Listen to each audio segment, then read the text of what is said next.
SLPP மேதின கூட்டம் நடத்தாதாம். இவர்கள் புண்ணிய விடயங்களில் ஈடுபட போவதாக ராஜபக்ச தரப்பினர் குறிப்பிட்டார். இவர்கள் ஏற்கனவே புண்ணியவான்கள்.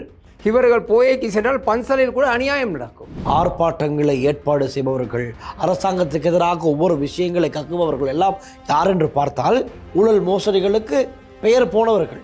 ஜூன், ஜூலை, ஆகஸ்ட் மாதத்திலே பல பேருக்கு விசாரணைகளோடு தீர்ப்பும் வழங்கப்படும் கடந்த கால அநியாய அட்டூழியங்கள் செய்தவர்கள் வழக்குகள் இருக்கிறது. அவர்களுக்கு சாதாரண சங்கல வலம்புரி சங்கில் சங்கு ஊதப்படும். கோட்டாபே ராஜபக்சனுடைய செயலாளர் ஆர்ப்பாட்டத்தில் ஈடுபட்டதால் அங்கிருந்தவர்கள் சாணி, முட்டை என்பனை போன்றை கொண்டு அடித்து விரட்டி விட்டார்கள். அது நியாயமான ஒரு வீடு.